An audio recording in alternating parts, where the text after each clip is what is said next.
Hi, everybody, and welcome to the Connected Commerce podcast.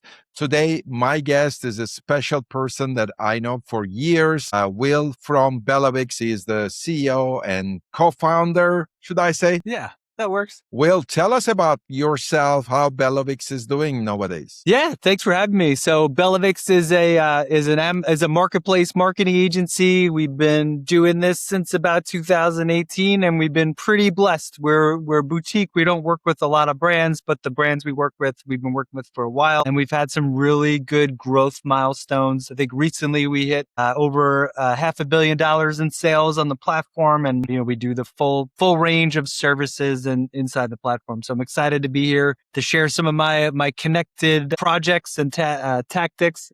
First of all, like you said, 2018, it's almost like 8 years. So I'm really, really looking forward to hearing from you the connected commerce story. But before that, maybe, you tell us about like what changed over the last 8 years for BellaVix and also the way you approach to the Amazon brand, the brands on Amazon, because I know you started from Amazon, although you do it more now. What is the big change that you see in the last 8 years? Yeah, I mean, oh my God, so much. Even before that, I was working at agencies doing advertising. So there was a time where the PPC didn't even have the visuals. You used to have to download all the reports and drop them into Microsoft and make your own visuals. So it's come a long way. I'll just talk about like maybe the last 2 years, because that's where, I mean, the technological innovations inside of Amazon is insane. We have access to the API, so our ability to automate processes, work on our own custom software, and it frees up my team's time from spending a lot of time doing manual reporting. We have a lot of systems and automations in place now. And so we're able to spend time being strategic and actually really being a partner with our brands. So I like to differentiate ourselves compared to other agencies. It's like we're really embedded with who we work with. And we have about a 36-month attrition rate. So most brands that come with us, they stay with us for a little bit. And 36 months is like an amazing number. So definitely. And, one of the things that I also very much like yourself, very much focused on the technology aspect, like how to use the tech to be, to kind of automate the mundane tasks so that as an agency, as a brand manager, then there is more focus on the strategy aspect rather than just the operational stuff. So what about like one of the things, like, of course, like the customers started talking about the omni-channel, thing of Walmart, Target, and of course, Shopify and Amazon, besides Amazon, and also TikTok is the kind of the new kid on the block for this year as kind of the most famous. But in general, it seems like the customers need a more connected commerce experience. And that's also the reason why we are doing this podcast, because we want to hear from you, maybe a story where you see the value of the connections with different channels or different parts of the business. Nailed it. So yeah, I'm excited to share this. So the first story, I ran through our case studies and I talked to one of my advertising managers for this story I'll share with you now. But I want to talk about connecting shopping behavior with your bidding strategy. And so what's nice is when you can plug your shopping behavior signals into your advertising account, you can really optimize bidding strategies. And so we were working with the supplement brand, and it's a relatively large, well-known supplement brand. And the price of being the big guy on the block is that, and specifically for this category, generic keywords are priced like beachfront property. They're very expensive. We're talking plus $10 cost per clicks in order to just have a presence. And in certain supplement categories, that's kind of the price you have to pay because you need to have a presence in order to acquire those new customers. So the issue initially was that standard PPC, they rate all shoppers the same. So if you viewed my product and added to cart and then decided to go away versus somebody just kicking tires and researching, I'm paying the same price per click essentially than somebody that's shown actual intent. And that is a lot of money to spend on indifference. Hey, I know you're familiar with this, but Amazon Marketing Cloud is amazing. And so what we did at BellaVix is that we took Amazon Marketing Cloud and we created audiences with some of these top products. The audiences we built, and we called the segment high value audience segment. And we created a viewed the product segment, add to cart, saved a wish list, and then never made a purchase. And then on the bidding side, what we did is we lowered our base bids on some of the broad category keywords. We tightened our belt in some other areas, and we doubled down in audiences that shown intent. So they raised their hand and they looked at a product detail page or they engaged a competitor. And so the payoff of bridging, connecting these two commerce platforms together, we saw our click-through rate for those campaigns that were built on these audiences was about 2%. Our median click-through rate on the account was 0.69%. And then not only that, with the same amount of ad spend, we managed to increase our ad sales, which cut our overall ACOS about 50%. And so it's the same keywords, but it's different audiences, and the keywords were never the problem. Everyone treats the keywords as the unit intent, but it's not. The shopper is.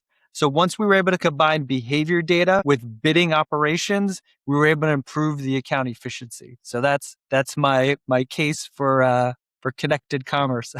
I love it because, one of the things, like if we go back 5 years, 6 years ago, advertising started as a keyword strategy. And, with the keywords, it's more about the intention. Of course, not it's more about the lower end of the funnel where the people has the intention. So that's more the keyword based. Then a couple of years back, the audience based strategies started to emerge on Amazon, similar to Google or Meta strategies. But the thing that you're describing is not a pure audience based strategy and not a pure keyword based strategy, but you are basically talking about, hey, who is going to bid vitamin C as a keyword? That's like maybe $15. Yeah. So, but what about what you're saying? Like, what about like attaching an audience into that keyword where that audience is now specific, right? Like maybe it's the ones which check the product, the ones which, I don't know, view the competitor, for example. That's something we do a lot. We attach the audience, but the ones which checked a competitor also and things like that. So when you create an audience plus keyword strategy, and then you have a much better result. That's what I'm hearing from you. Yep. And that's the evolution of advertising. To your point, Hai, you've been in this game as long, if not longer than I have, and you've seen the evolution. So I look at it as like Amazon as an advertising platform has grown up a little bit, and our ability to build audiences and create full funnel strategies is something we didn't have. I mean, 3, maybe 4 years ago. Like it's still pretty recent. It's still pretty recent.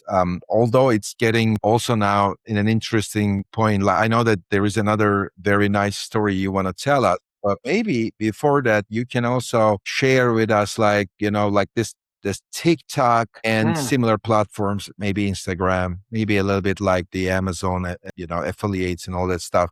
But there's all this discovery moving into AI tools like ChatGPT or TikTok, which means that now upper funnel strategies are maybe more focused on how we can get these customers from TikTok or different ways. But what's your view, like with the TikTok and AI kind of occupying that upper funnel? Yeah, it's pretty interesting. So I don't have a lot of data points. We're relatively new to TikTok, and we are working on social.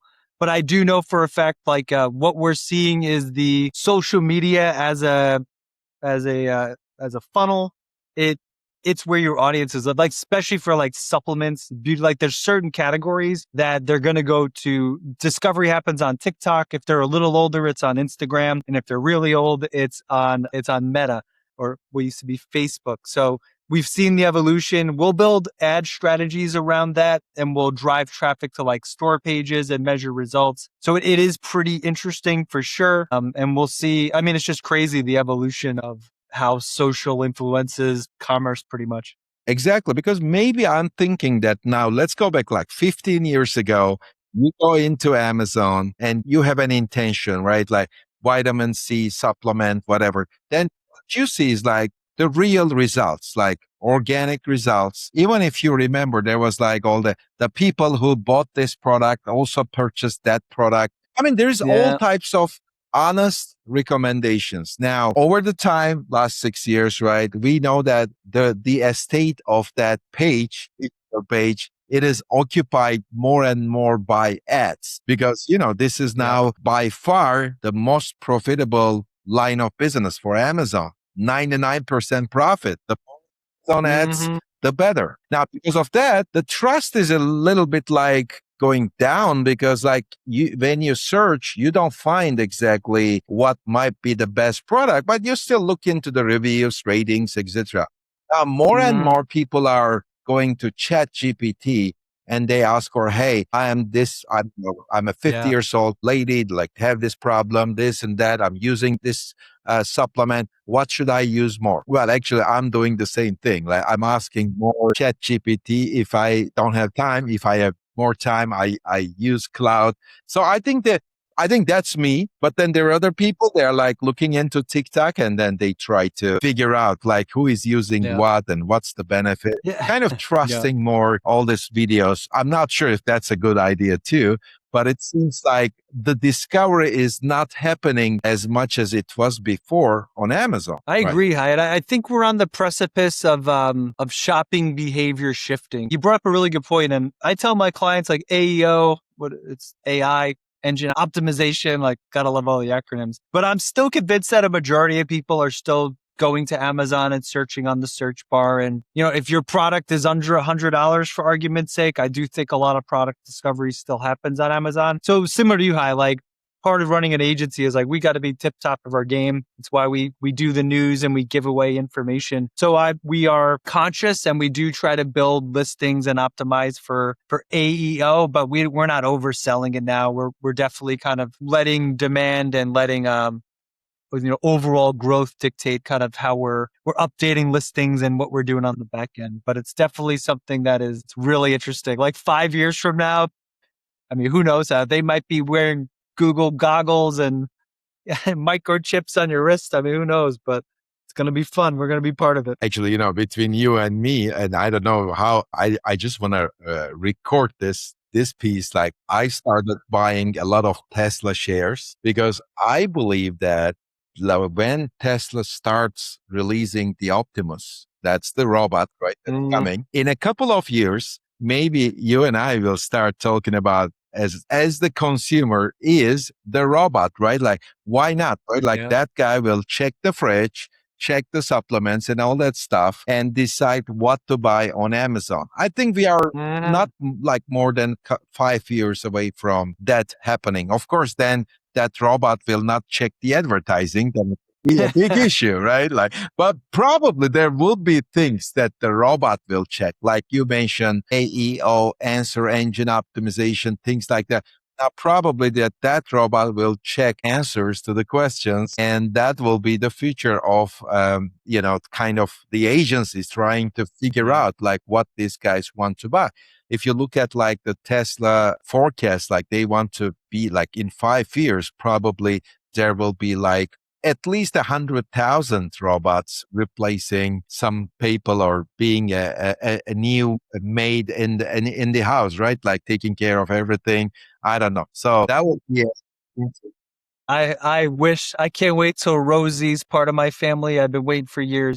I just read Elon's biography and I'll just sub like, don't bet against Elon. So you're making a smart investment, but his ability from timelines tends to be a little off, but there's no doubt that, that man's going to figure it out. And then we could coin it here, REO, robot engine optimization. So you heard it first on your new podcast. exactly. So tell us more. Like, you mentioned you may have a second story for us. I do.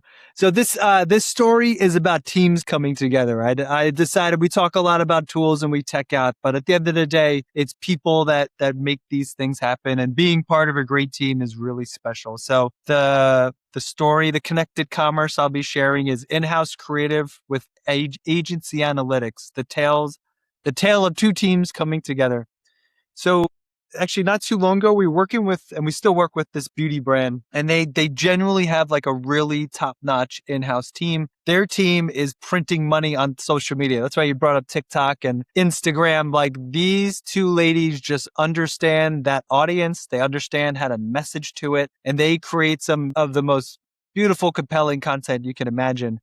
But, and you know this, unfortunately, that doesn't always translate over to Amazon. So like the stuff that we inherited was just like the word count on images was insane, not mobile friendly. The dimensions were off standard, and it looked like a brand deck and not anything useful. And so the usual agency move is to take the creatives in-house, which honestly, it turns into a turf war because somebody's feelings are going to get hurt. And at the end of the day, like, who's the real loser? It's the brand. The brand voice is impacted, and you have this inconsistent experience between platforms. So we decided to do the opposite. We said, you know what, you guys keep the execution and we'll bring the data to the table.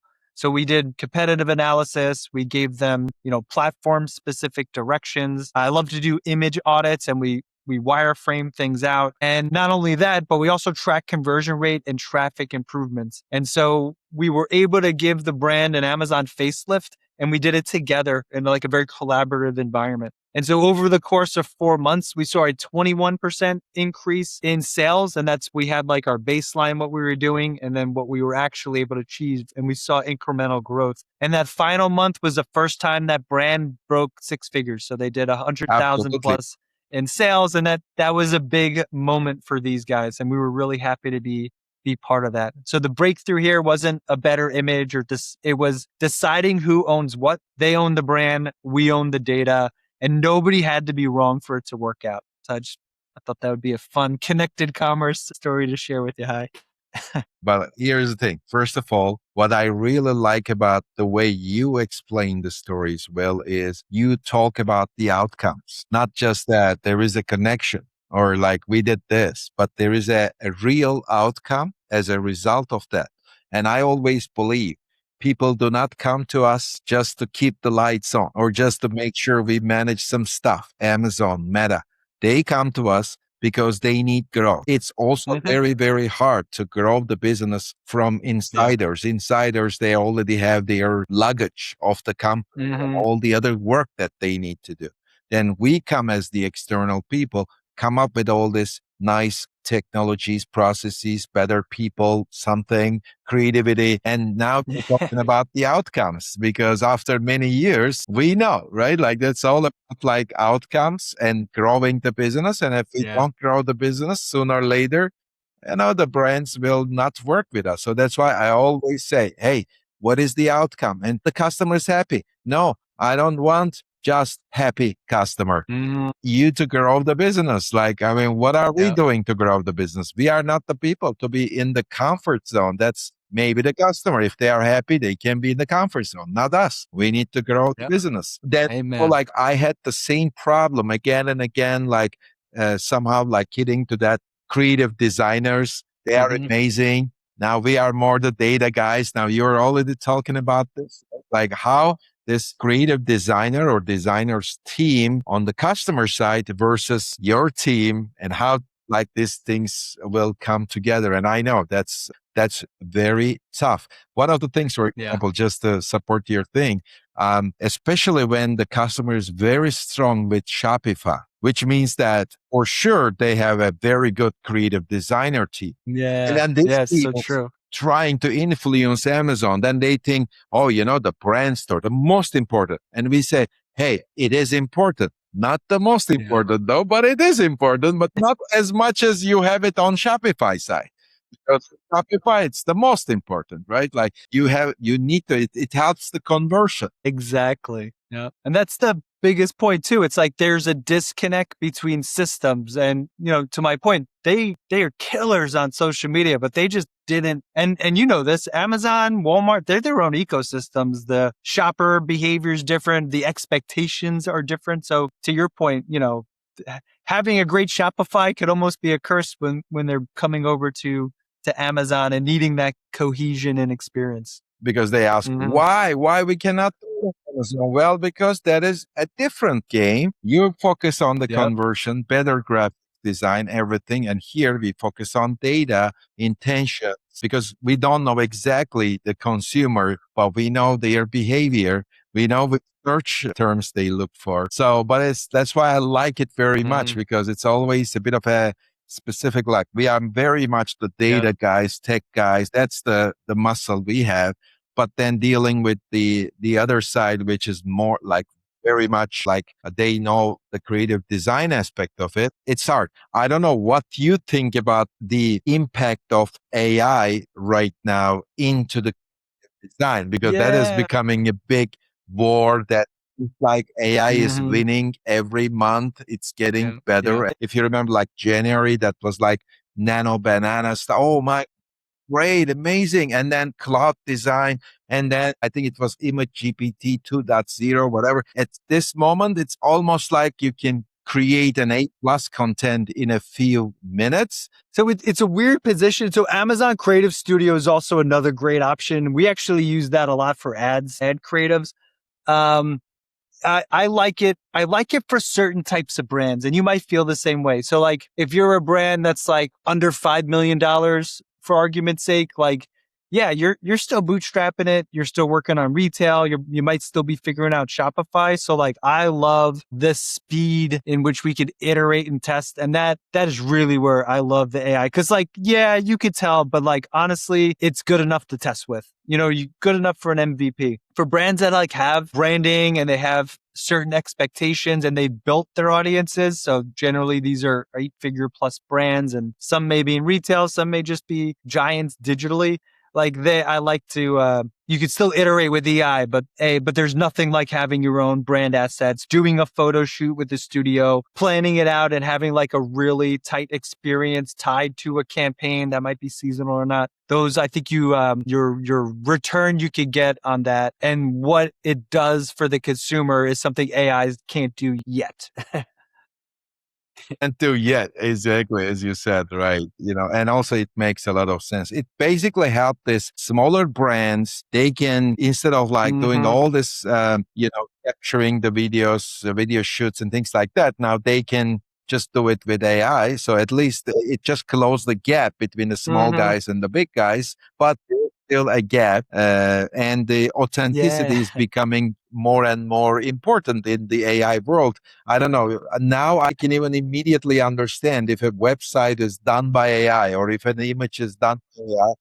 Hey, do you think we're just tech nerds? You think that's it? We could see it everywhere because we're in it every day. You think like the layman really knows the car mechanic, the teacher? I honestly think that the day we think we say we know, and then we don't know again. Like, I mean, because every single day AI is getting better. That's Yeah. for sure. But I Mhm. mean, for this, if the audience is interested, as the AI is getting better, it is also consuming more resources to be better. It's not consuming less resources, because if it is less resources are consumed and it's getting better, it's good. But right now it's going the other way around, meaning that it's getting also more and more expensive. Not only Yeah. expenses, like everywhere in the US now, there is a data center construction going on. Yeah. And I don't know where it will go, but everybody should know that as we are using cloud and open AI products, they are not making profit out of it yet. That's another Yes. problem. But I mean, Amazon didn't make profit for 20 years. So, Hmm. man, we cannot say that the businesses are like complete non-profitable, whatever businesses, just like Yeah. growing revenues. But at some point, I believe that it will catch up with like a human behavior, and it will be very unlikely for us to understand between what AI is doing in terms of creative design Yeah. versus Oh, yeah. human. Yeah. I think it's maybe a year or 2 years away. We are already in the middle of it, 75% done. The rest, another couple of years. Incremental. And it's just to show you too, like now on storefronts and A plus content, you have to call out if it's an AI generated person. So like it's so close. To your point, it might be the end of this year. We might not be able to tell. And if I were a creative designer, I will definitely focus on AI and be the Yep. best creative designer who is using the AI in the best way, something like that. Right? Like Amen. the Yeah. ones which are not using AI, I think they're all eliminated as we speak. Just a Yeah. matter of time, right? But I mean, Hmm. that's an amazing point. I love both stories, Will. It shows like your experience of like dealing with so many customers and focusing on outcomes, leveraging AI and tech as much as you can. I mean, that's all great. And thank you for being a guest of the Connected Commerce podcast. Thank you. Thanks for having me on. Pleasure as always. Hi.